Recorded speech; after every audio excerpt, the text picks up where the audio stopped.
Amin.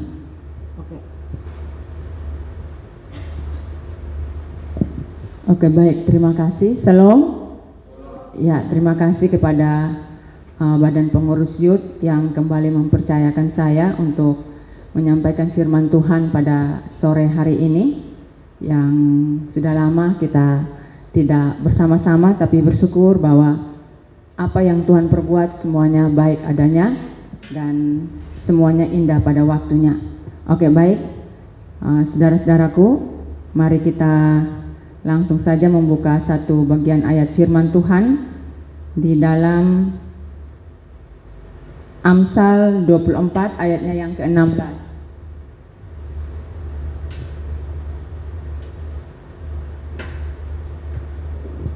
Amsal 24 ayatnya yang ke-16. Kita bacanya secara bersama-sama karena hanya satu ayat saja. Dalam hitungannya yang pertama, 3, 2, 1. Sebab 7 kali orang benar jatuh, namun ia bangun kembali. Tetapi orang fasik akan roboh dalam bencana. Ya. Sebab 7 kali orang benar jatuh, namun ia bangun kembali. Tetapi orang fasik akan roboh dalam bencana. Ya, saudaraku yang terkasih, ini kebenaran firman Tuhan memberikan suatu semangat bagi kita, yang mana saya memberikan suatu tema renungan bagi saudara-saudara atau teman-teman semua. Bangkitlah dan menjadi kuat. Bangkitlah dan menjadi kuat. Nah, saudara-saudaraku yang terkasih, semua kita pasti mengalami yang namanya kejatuhan dan kegagalan. Ya. Dalam menjalani kehidupan ini, sesulit apapun kehidupan ini harus kita jalani. Ya. Harus tetap kita jalani walaupun kita harus jatuh bangun, tetapi tidak mengapa.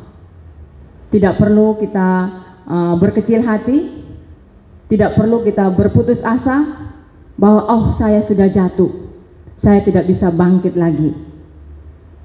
Tetapi kita sadari bahwa semua yang terjadi, sesulit apapun kehidupan ini yang harus kita jalani, semuanya ini merupakan suatu dinamika hidup yang sering dan harus dialami banyak orang. Ya, kita dengar mungkin teman-teman sering mencurhat, atau mungkin kita sering mendengar ada yang mengatakan bahwa oh, dia ini jatuh, oh, dia ini gagal. Tetapi sebagai orang percaya, kita harus memahami bahwa orang-orang benar, mereka juga mengalami yang namanya kejatuhan atau kegagalan. Ya, sebagai orang percaya, kita harus memahami bahwa orang-orang benar juga mereka mengalami yang namanya kejatuhan atau kegagalan. Seperti orang lain yang pada umumnya. Ya, kita lihat dalam tokoh-tokoh Alkitab itu banyak yang mengalami kejatuhan dan kegagalan. Nah, bahkan kejatuhan kegagalan yang kita tahu bersama dalam tokoh-tokoh Alkitab itu, mereka jatuh atau gagal itu bukan berapa kali saja. Ya, bukan berapa kali saja. Tetapi berulang-ulang kali mereka jatuh, mereka gagal. Nah di sini harus kita pahami, ketika kita mengalami kejatuhan atau ketika kita mengalami kegagalan, nah di sini harus kita pahami sebagai orang percaya, jangan kita lihat atau jangan kita perhatikan berapa banyak kali kita jatuh, berapa banyak kali kita gagal, tetapi yang harus kita perhatikan adalah bagaimana harus kita bangkit setiap kali kita jatuh. Itu yang harus kita perhatikan. Jangan kita perhatikan, sebagai orang percaya itu jangan kita perhatikan bahwa oh, berapa kali saya jatuh. Tetapi yang harus kita perhatikan adalah bagaimana saya harus bangkit setiap kali saya jatuh, bagaimana saya harus bangkit setiap kali saya mengalami kegagalan. Itu yang harus kita perhatikan. Kebanyakan kita sebagai orang percaya, apalagi anak-anak muda, cepat berputus asa. Ketika dia jatuh, ketika dia gagal, dia sudah katakan bahwa oh, beta sudah mau lagi, karena beta sudah berulang-ulang kali coba, tapi beta selalu gagal. Itu berarti bahwa kita menyalahkan diri kita sendiri. Ya, kita tidak mau bangkit, kita mau berada terus di dalam keadaan kejatuhan kita, kegagalan kita.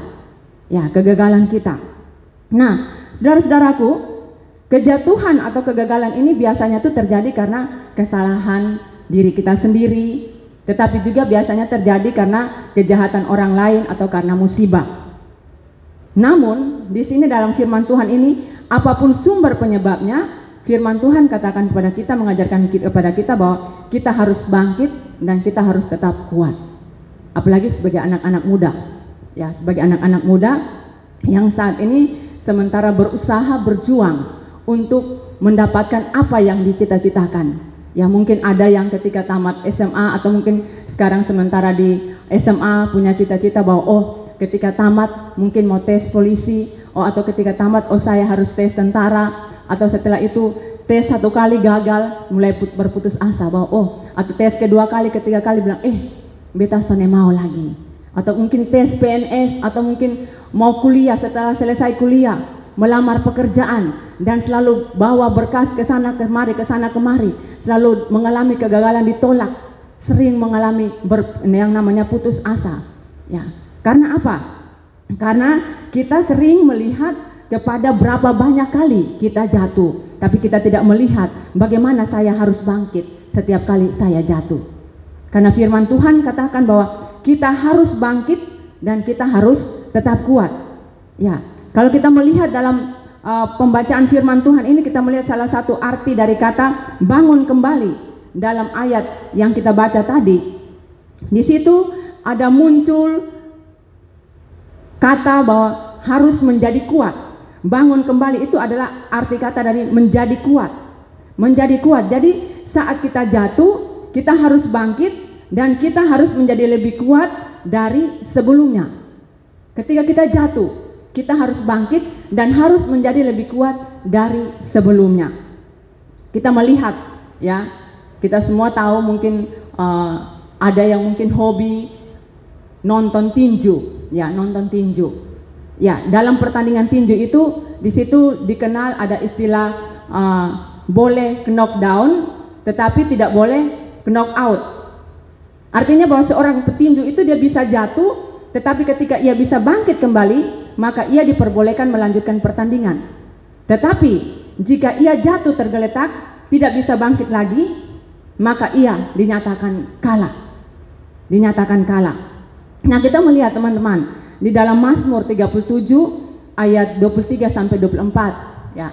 Mazmur 37 ayat 23 sampai 24, di situ ditegaskan firman Tuhan katakan, Tuhan menetapkan langkah-langkah orang yang hidupnya berkenan kepadanya. Apabila ia jatuh, tidaklah sampai tergeletak, sebab Tuhan menopang tangannya. Nah, ketika orang benar jatuh, saudara-saudaraku, ketika orang benar jatuh dalam firman Tuhan ini, dia tidak jatuh sampai tergeletak. Artinya bahwa ia masih bisa bangkit. Ketika orang benar itu jatuh, ia masih bisa bangkit untuk melanjutkan pertandingan. Mengapa? Kok dia sudah jatuh, tapi dia masih bisa bangkit untuk melanjutkan pertandingan? Karena Tuhanlah yang menopang tangannya.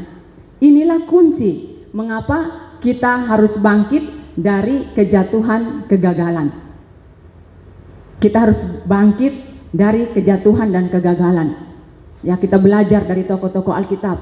Banyak yang jatuh, banyak yang gagal, tapi mereka tidak melihat berapa kali mereka jatuh. Mereka tidak melihat berapa kali gagal, tapi yang mereka lihat bahwa mereka harus bangkit, mereka harus kuat, mereka harus kuat, dan mereka tetap percaya bahwa Tuhan ada di pihak mereka. Ya, Raja Daud yang hebat, yang luar biasa saja, dia masih mengalami kejatuhan, kegagalan, tetapi dia tidak berputus asa. Dia bangkit karena dia tahu bahwa Tuhan menetapkan langkah-langkah orang yang hidupnya berkenan kepadanya. Apabila ia jatuh, tidaklah sampai tergeletak, sebab Tuhan menopang tangannya. Jadi saudara-saudaraku yang terkasih, mungkin teman-teman pernah mendengar ada sebuah nasihat bijak. Ya, ada sebuah nasihat bijak dalam tradisi keluarga Tiongkok. Ya, itu yang diajarkan turun-temurun kepada anak cucu. Yaitu mereka katakan begini kepada anak cucu yang mereka ajarkan itu terus menerus. Mereka ajarkan begini, bangkitlah di tempat di mana kamu jatuh. Bangkitlah di tempat di mana kamu jatuh. Nah, ketika mereka menyuruh anak mereka yang masih kecil, ketika mereka punya anak kecil terus dia mau belajar naik sepeda, ketika anak ini jatuh, ketika dia belajar naik sepeda dan dia jatuh, di situ orang tuanya mengingatkan kepada anaknya. Dia katakan, engkau harus bangkit berdiri dan engkau harus mencoba mengayun sepeda lagi. Nah, semangat yang terkandung dalam nasihat tersebut ini akhirnya membuat anak ini, walaupun dia jatuh, dia rasa sakit, dia tidak mempedulikan lagi rasa sakitnya. Dia akan mendorong dia bahwa oh dia pasti bisa, dia harus bangkit. Walaupun dia sudah jatuh, dia percaya bahwa oh pasti dia bisa naik sepeda. Akhirnya walaupun dia belajar lagi, walaupun rasa sakit itu dia hilangkan. Nah, ketika besar, ketika dia dewasa, anak ini ketika dia dewasa dan dia menjalankan bisnis, nah nasihat ini juga tetap menjadi semangatnya. Nasihat ini tetap menjadi semangatnya. Seperti dalam menjalankan bisnis, usahanya mengalami kegagalan atau jatuh atau bangkrut atau ditipu orang. Nah, di situ dia tidak bangkit, di situ dia bangkit dan dia tidak menyerah. Dia bangkit dan tidak menyerah. Karena apa? Karena ia tetap berusaha di bidang yang sama. Kalau kita sudah berusaha dalam satu bisnis ini, kalau bisnis kita ini atau pekerjaan kita ini tidak mengalami kemajuan, pasti kita akan tutup dan kita mulai menyerah. Bilang, saya tidak mau usaha ini lagi, saya mencoba ini lagi. Tapi kalau orang Tiongkok, etnis Cina, ketika usahanya bangkrut, dia tetap semangat, dia akan berusaha mencoba lagi. Dia akan berusaha mencoba lagi untuk menjalankan bisnisnya tersebut. Ya. Dan peristiwa ini atau nasihat pepatah inilah yang mengisahkan mereka untuk mereka tetap bangkit di tempat di mana mereka jatuh.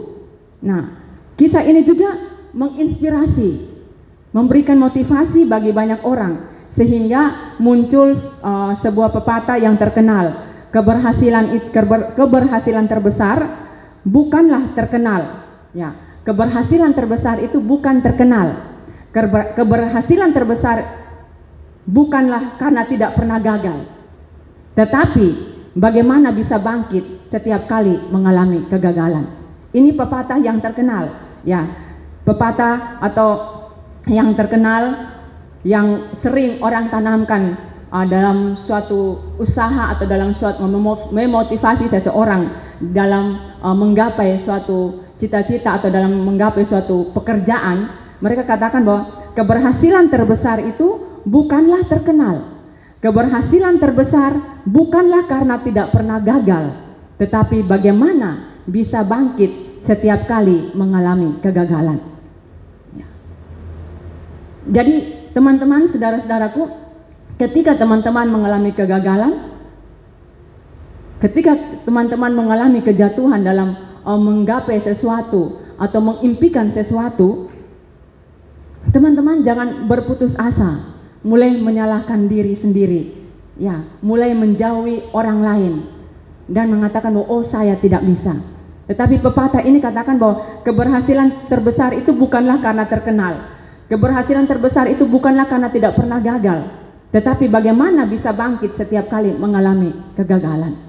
Ya, kita tahu tokoh-tokoh besar, ya, tokoh-tokoh besar itu, ya, contoh yaitu Thomas Alva Edison. Dia mengalami kegagalan berulang-ulang kali, tetapi bukan berarti dia berputus asa. Dia terus mencoba. Akhirnya dia mendapatkan suatu keberhasilan, ya, keberhasilan. Jadi sebagai kaum muda, anak-anak muda, jangan cepat berputus asa, ya, jangan cepat berputus asa ketika sesuatu yang teman-teman impikan itu belum tercapai. Jangan cepat berputus asa, ya. Jangan cepat berputus asa dan bahwa oh saya tidak mau lagi di tempat ini. Teruslah berusaha, ya, teruslah berusaha. Jadi saya mengajak mari kita renungkan firman Tuhan ini. Saat kita jatuh, saat kita mengalami kegagalan, apakah yang akan teman-teman perbuat? apakah yang akan saudara-saudara perbuat? Ya, kebanyakan orang itu mereka mulai menjadi patah semangat, mereka mulai menyerah, akhirnya mereka mengasingkan diri mereka mulai cengeng, bahkan ada yang menyalahkan orang lain. Kebanyakan kita itu menyalahkan orang lain. Itu sih karena dia, beta san mau pisini, tapi karena dia suruh beta pergi, akhirnya beta seperti begini. Ya, itu menunjukkan bahwa orang yang berputus asa, orang yang tidak mau menerima keadaan, orang tidak mau menerima situasi yang ada. Ya, tapi kita sebagai anak-anak Tuhan, ya, sebagai anak-anak Tuhan, kita harus berani bangkit, dan kita harus tetap kuat dalam setiap situasi kondisi apapun. Jangan fokus, ya, saya mengajak kepada kita, jangan fokus dengan rasa sakit ketika kita mengalami kegagalan, tetapi fokuslah memandang kepada Tuhan yang siap menopang adik-adik semua. Kiranya Tuhan Yesus memberkati kita semua. Amin. Mari kita berdoa. Tuhan, terima kasih.